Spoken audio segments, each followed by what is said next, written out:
আসসালামু আলাইকুম ফ্রেন্ডস, কেমন আছেন সবাই? আজকের ভিডিওতে আমরা সার্বিয়ার কাজ সম্পর্কে বেশ কিছু গুরুত্বপূর্ণ ইনফরমেশন আপনাদেরকে দিব।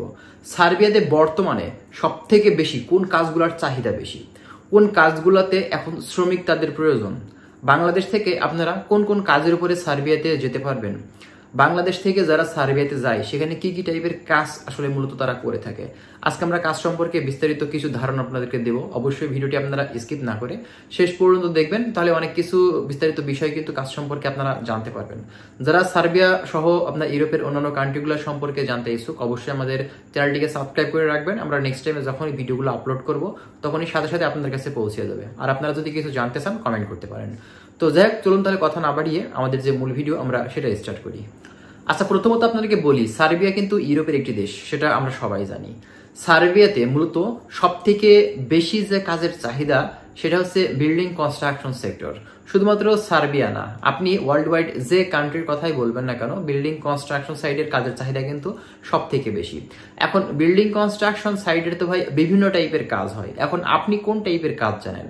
দেখা যাচ্ছে আপনি মেশনের কাজ জানেন, রাজমিস্ত্রি, টাইলস মিস্ত্রি, তারপরে দেখা যাচ্ছে আপনি একজন অভিজ্ঞ ইলেকট্রিশিয়ান, বা দেখা যাচ্ছে আপনি হচ্ছে প্লাম্বারের কাজ জানেন, স্টিল ফিক্সারের কাজ জানেন, কার্পেন্টার, শাটারিং কার্পেন্টার, ঠিক আছে। এছাড়া আপনি যদি একজন রং মিস্ত্রি হয়ে থাকেন, পেইন্টারের কাজ যদি আপনি জেনে থাকেন, এরপরে আপনার হচ্ছে অভিজ্ঞ ওয়েল্ডার, আপনি যদি একজন ওয়েল্ডার হয়ে থাকেন, আপনার যে কাজের স্টেপগুলো আছে 3G 4G 6G, হ্যাঁ, তো এইগুলো কাজে কিন্তু আপনারা সেখানে গিয়ে ভালো একটা অ্যামাউন্টের স্যালারি মান্থলি কিন্তু তুলতে পারবেন। আর বিল্ডিং কনস্ট্রাকশন সাইডে কিন্তু স্যালারি কিন্তু অনেক বেশি হয়ে থাকে, ঠিক আছে। দেখা যাচ্ছে যে আপনি বিল্ডিং কনস্ট্রাকশন সাইডের কাজ আপনি দেখা যাচ্ছে আপনি করতে পারছেন না, আপনি অন্য কোন কাজের সুযোগ সেখানে পাবেন? আপনি কিন্তু হোটেল রেস্টুরেন্টে ক্লিনারের কাজ করতে পারবেন। ভাই, ক্লিনারের কাজ তো আর শেখা লাগে না, এটা কিন্তু আপনার নিজে নিজে অটোমেটিকলি কিন্তু এগুলো করা যায়, ঠিক আছে।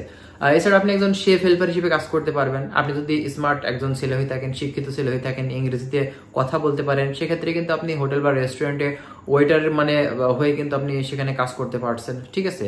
এক কথাতে ভাই ট্যুরিজম সেক্টরে বর্তমানে যেহেতু এখন সামারের সময় চলে এসেছে, সামনে কিন্তু গরম, এই সময় কিন্তু প্রচুর পরিমাণে শ্রমিকের চাহিদা এই ট্যুরিজম সেক্টর এবং বিল্ডিং কনস্ট্রাকশন সেক্টরে। দেখুন, গরমের সময়টা কি হয়, কাজ কামের উপরে কিন্তু প্রেশারটা বেশি থাকে আপনার ইউরোপের দেশগুলোতে, কারণ শীতকালে সেখানে প্রচুর পরিমাণে তুষার পড়ে থাকে, সে কারণে কিন্তু কাজের সমস্যা হয়, বিল্ডিং এর কাজগুলো কিন্তু সহজে তারা করতে পারে না। এবং হোটেল রেস্টুরেন্ট কিন্তু বেশিরভাগ ক্ষেত্রে দেখা যায় বড় যেগুলো সেগুলোর হিসাব নিকাশ আলাদা, কিন্তু ছোটখাটো যেগুলো হোটেল রেস্টুরেন্ট কফি শপ হয় অনেক সময় কিন্তু শীতের জন্য বন্ধ থাকে আপনার তুষারপাতের কারণে, ঠিক আছে। তো গরমের সময় কিন্তু আপনার টুরিস্ট বেশি থেকে থাকে ইউরোপের দেশগুলোতে, তার ভিতরে সার্বিয়া কিন্তু একটি অন্যতম দেশ। তো এই ক্ষেত্রে আপনি কিন্তু সেখানে হোটেল রেস্টুরেন্টে কিন্তু সেখানে বিভিন্ন টাইপের কাজ কিন্তু করতে পারবেন।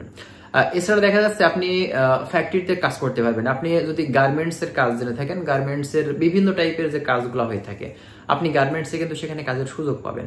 এছাড়া দেখা যাচ্ছে আরো বিভিন্ন টাইপের আপনার হচ্ছে ফ্যাক্টরি আছে, ওয়্যার হাউস আছে, হ্যাঁ, বিভিন্ন ধরনের কাজের কিন্তু ভাই সুযোগ আছে। আপনি বর্তমানে এখন এগ্রিকালচারের সুযোগ পাবেন, কারণ সার্বিয়াতে বর্তমান যেহেতু আপনার সামনে সামার, এই টাইমটাতে কিন্তু আপনার এগ্রিকালচার বা কৃষিকাজে কিন্তু সুযোগ আছে। সেখানে দেখা যাচ্ছে আপনি হারভেস্টিং সেক্টরে, বা দেখা যাচ্ছে যে আপনার বিভিন্ন টাইপের যে ফল ফলাদির বাগান আছে, এছাড়াও বিভিন্ন টাইপের যেসব আপনার শাকসবজি বা দেখা যাচ্ছে যে বিভিন্ন টাইপের যে কৃষি কাজগুলো হয়ে থাকে, এগুলো কিন্তু আপনি সেখানে গেলে বর্তমানে করতে পারবেন। আর সার্বিয়াতে কিন্তু ভাই যতই দিন যাচ্ছে এদের স্যালারির রেঞ্জটাও কিন্তু আপনার আগের থেকে বাড়ছে। তো আপনারা বর্তমানে এখন ঢুকলে কিন্তু ভালো অ্যামাউন্টের স্যালারি দেখা যাচ্ছে একেবারে সর্বনিম্ন পেলেও আপনি 500 ইউরো সেখান থেকে কিন্তু ইনকাম করতে পারবেন অনায়াসে। আর বিল্ডিং কনস্ট্রাকশন সেক্টরে মূলত যারা কাজ করে থাকে তারা কিন্তু দেখা যাচ্ছে যে আপনার 550-600 ইউরো একজন সাধারণ লেবার কিন্তু সেখান থেকে পেয়ে থাকে, শুধুমাত্র বেসিক স্যালারি, ঠিক আছে। স্যালারি সম্পর্কে আমরা কাজ এবং স্যালারি বিস্তারিত বিষয় সম্পর্কে আমরা নেক্সট টাইমে কিন্তু অবশ্যই আরো ইনফরমেশন আপনাদের মাঝে দেওয়ার কিন্তু চেষ্টা করবো, ঠিক আছে। এখন আপনি কোন কাজে যাচ্ছেন অবশ্যই কাইন্ডলি একটু কমেন্ট করবেন। এছাড়া কিন্তু সার্বিয়াতে ফুড ডেলিভারি জবের কাজের কিন্তু সুযোগ আছে। আপনি সেখানে যদি আপনার ড্রাইভিং লাইসেন্স থেকে থাকে, সেক্ষেত্রে কিন্তু আপনি সেখানে দেখা যাচ্ছে যে লাইট লাইসেন্স নিয়ে বা ভারী লাইসেন্স নিয়ে আপনি সেখানে কিন্তু ড্রাইভিং করতে পারবেন, ঠিক আছে। যাই হোক ভাই, সার্বিয়াতে বিভিন্ন টাইপের কাজের সুযোগ আছে। সার্বিয়াতে কাজ নিয়ে সমস্যা না, কিন্তু সমস্যা হচ্ছে আমাদের বাংলাদেশ থেকে সার্বিয়া যাওয়া পর্যন্ত আসলে ঝামেলাটা, ঠিক আছে। এখন অনেকে ভিসা করতে পারছে, আবার অনেকে কিন্তু ভিসা করতে পারছে না, এটা হচ্ছে মূলত সমস্যা। অনেকেই দীর্ঘদিন ধরে কিন্তু প্রসেসিং আছে, এখন পর্যন্ত ভিসা করতে পারেনি।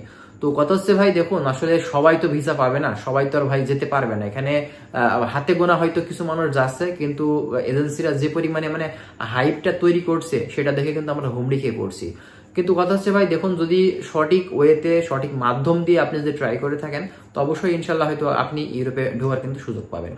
তো যাই বন্ধুরা, আশা করছি আমরা বিষয়গুলো আপনাদেরকে বোঝাতে পারছি। আপনাদের যদি অন্য কোনো বিষয়ে জানার থাকে আপনারা কমেন্ট করতে পারেন, আমরা চেষ্টা করবো সেসব বিষয়গুলো নিয়ে কথা বলার। তো ভালো থাকবেন সবাই, আজকে এখানে শেষ করছি, আল্লাহ হাফেজ।